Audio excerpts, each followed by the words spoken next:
The Draconic illusionist Dromai has surged in power after the recent printing of Tome of the Imperial Flame, so in this video we are going to break down how to play this new version of Dromai, what are its strengths, what is it trying to do, and how can you best and most effectively build a deck around her. First of all, Dromai Ash Artist is a 4 intellect, 40 health hero that says whenever you pitch a red card, create an Ash token. If you've played a red card this turn, dragons you control gain Go again while attacking. So with these two effects, we are going to be able to pitch red cards to pay for our cards that we're playing out there, and in doing so we're going to create Ash, which is a material that sits out on the board until it is used, and we can play dragons, which are invocations, from our hand, but they have to target an Ash you control. Think of it like a minigame where you're pitching red cards to play other red cards, and in doing so you're building up this Ash base, which you can then use to play down these dragons and have them sit on the field permanently and attacking consistently every single turn.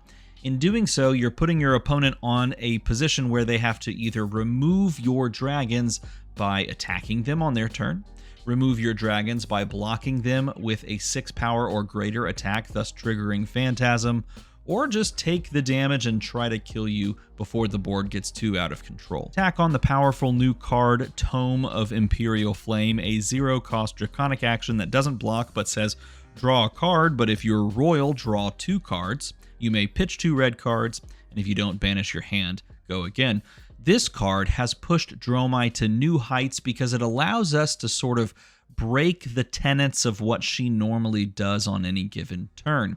By drawing cards and then pitching cards to create, resources in general, we can go way past her normal resource base. Most of the cards in our deck are red, but this card allows us to almost play a blue every time we play it and filter our hand to put the best possible 4 to 5 card hand together to really slam some crazy stuff onto the board. Could be dragons, could be conventional attacks, but generally it's pretty good. So how do we go about building this deck around Dromai and Tome of the Imperial Flame? Well, we actually have a wealth of options to actually view and talk about and compare thanks to the Calling Dallas-Fort Worth breakdown and metagame top 8. The top 8 of this event was, sort of dominated in a way by Dromai. There were 4 different Tome Dromai players. Well, I should say 4 different Dromai players with varying different lists. One of those lists,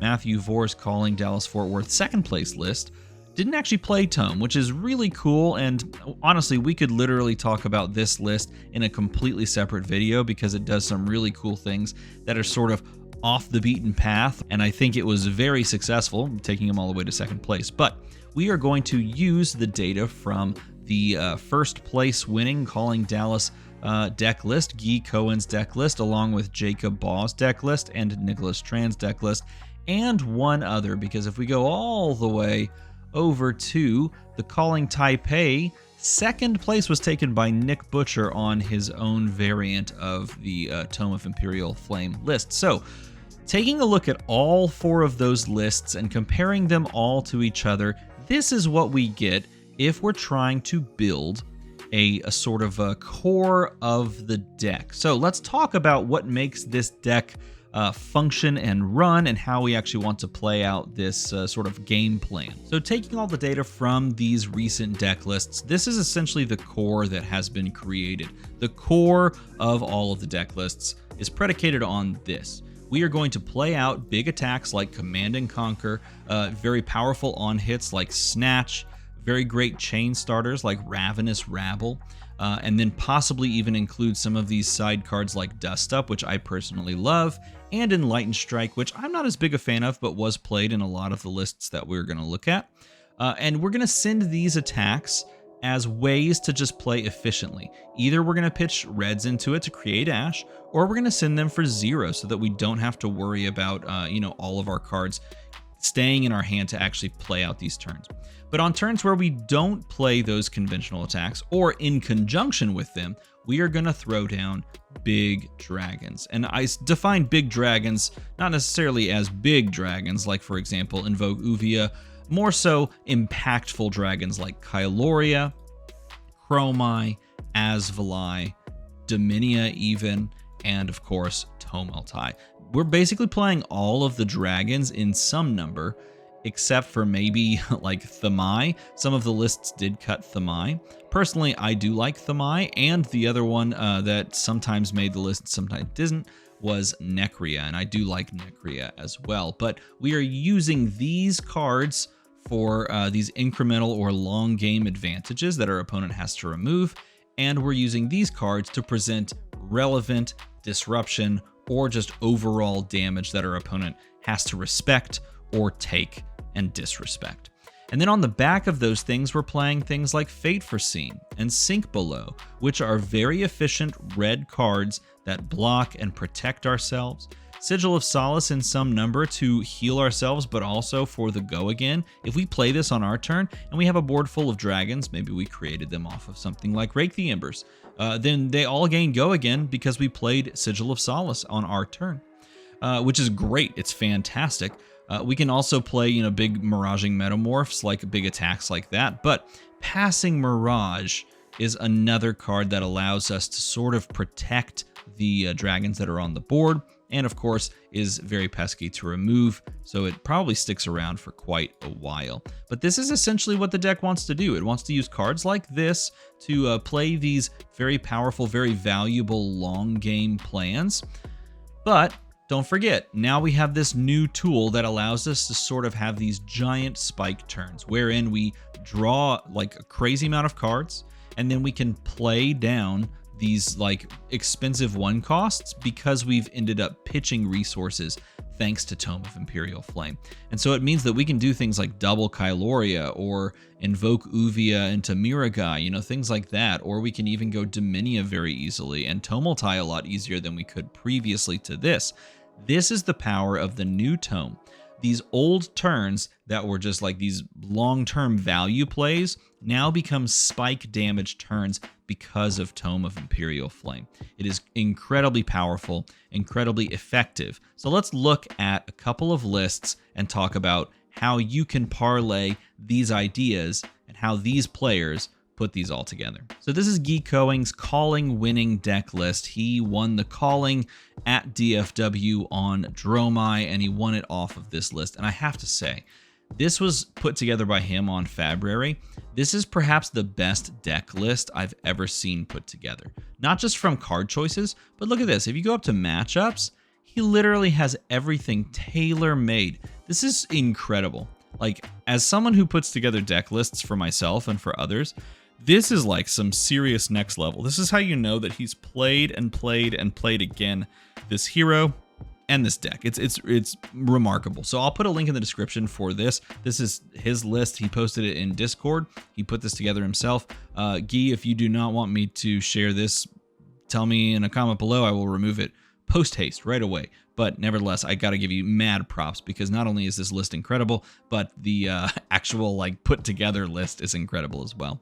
Nevertheless, let's go ahead and break this into subtypes, which is kind of a weird thing to look at. But overall, 23 attacks. It was all the attacks that you would expect to see. I personally really love the 2 billowings and 2 sweepings. I started doing that about a month ago with my aggressive DROMAI, and I kind of fell in love with it because it's just enough for these cards to be good, but not too much for them to just like clog up your hand, because sometimes these cards are not great. But sometimes like they are super good. Like this creating you 2 ash is fantastic. And then of course you have just power cards at the top here. The blue dust ups are interesting. If you look at his sideboard sort of setup, sometimes they do come out and sometimes they do come in. More often than not, they are found out of the list, along with thaws in sideboard as well. This is literally just in the board for, not for Icelander, but for Lexi that was playing out frostbites like Arctic Incarceration, things like that. And you could just like banish this and just get rid of 1 frostbite or the frostbite if they only had 1 on you, which is pretty solid. But I do believe he mentioned he was going to be cutting this for Cadaverous Contraband, and that is a big play because I think that card is really good in this list. Burn Them Alls and Passing Mirages as sort of our aura package, but we don't really think of it that way. This is an end game win, kind of win the game board state scenario, but you can also play this into some other like mid-range matchups. because you can play this early and just get value. If you're playing into a race scenario, this card's not nearly as good, but it can still win you games. In fact, I've won games in race scenarios off of Burn Them All before. Passing Mirage, a fantastic card that is played one of in the main board of this deck, but it is 2 more in the sideboard for longer games. And then you look down here at the invocations. These are all the dragons that are included. It's a smorgasbord of dragons, a dumpster of dragons, a brood, a thunder. Thunder is the correct word, of dragons.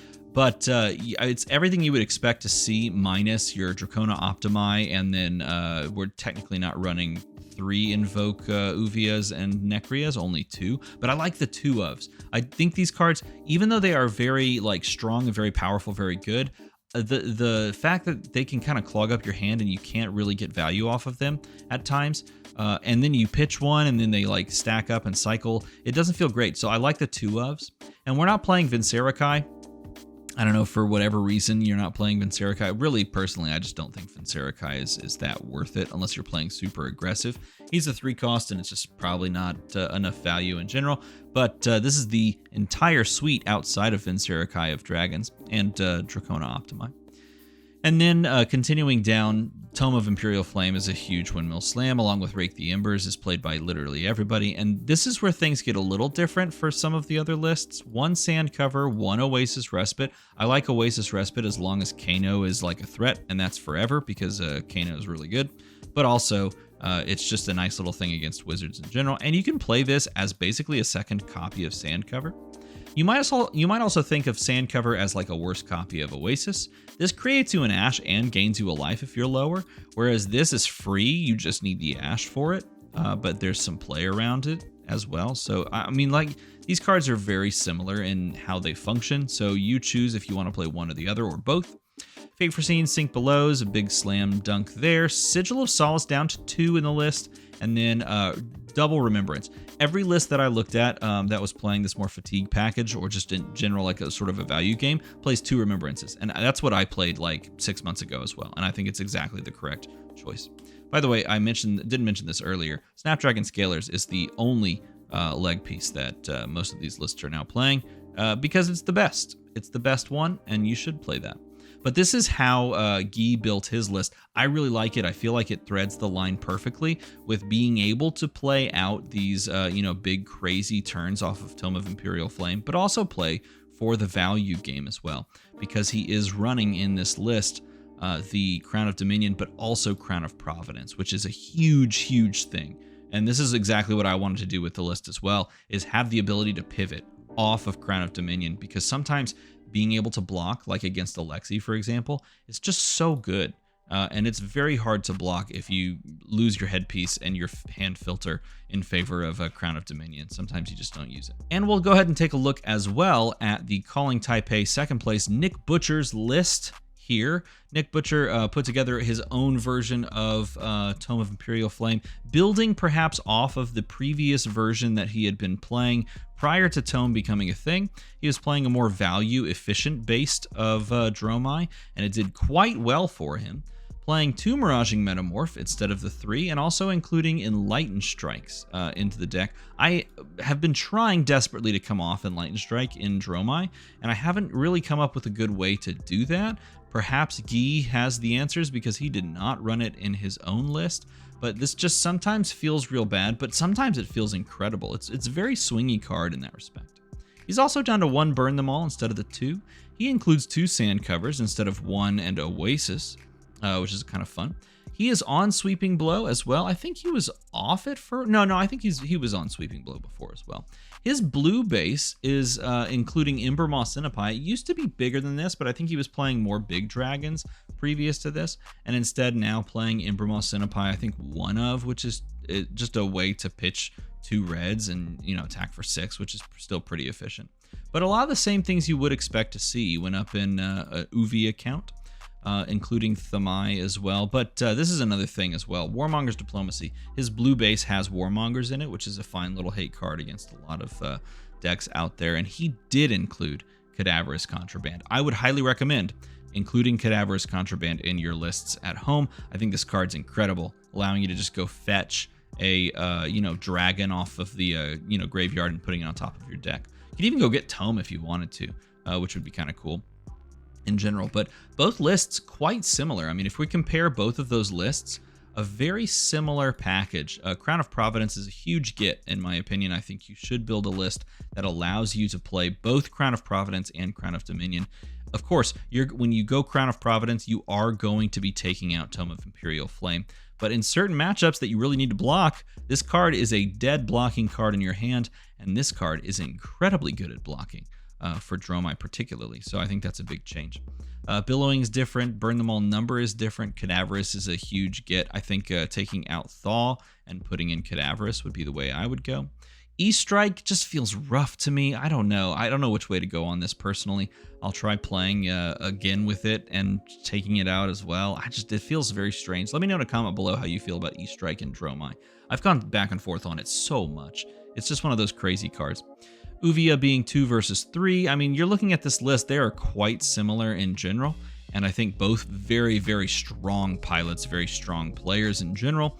So this is how I would build a list. This is what I would recommend. I mean, let me go to my version of it and show you what I have and put that in the link in the description as well. So if you're looking to build one of these Tome DROMAI lists, I think this is exactly where I'm going to be starting. I'm taking both of these ideas, Geh's list and Nick's list, along with the ideas from a lot of other lists, and kind of coalescing it into what we see here. This is very similar to Geh's list as you look at it.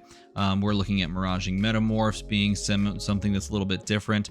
Overall, the main board here is very similar in that respect. I personally do like including Uvia in the main board, but you could also just take Uvia directly out. A couple of differences that I want to see, I'm including Cadaverous Contraband in here. I want to tinker around with Enlightened Strike to see if I like that personally. I want to see if Mischievous Meep still feels good, because I will say this. I was playing a lot of aggro DROMAI pre the announcement of Tome of Imperial Flame, and this card does some serious work in the deck, so I'm going to be including those as well. Yes, it is a 2 attack, which makes it, prohibitively worse in general, but it's a 2 attack that, if allowed to hit, gives you a card, which is almost never going to happen, and it's a 2 attack that also makes you an Ash whenever you pitch into it, and it's a chain starter as well. The problem is that it blocks 2, so this card may not be good enough, but I mean, come on, you got to give it a whirl sometimes. You got to try that. Overall, you got to give it a shot as well. But I think this is where I plan on starting and kind of running with the list myself. So let me know what you think about Tome DROMAI in a comment below. I want to hear from you. Is this a deck that you think is going to take the meta by storm now that Lexi is on her way out? She's gone in like a week, which is very quick. So let me know how you feel about it in a comment below. And if you enjoyed this sort of video talking about decks and deck techs and heroes in the meta, let me know that as well and who you'd like to see next. As always, thanks for watching.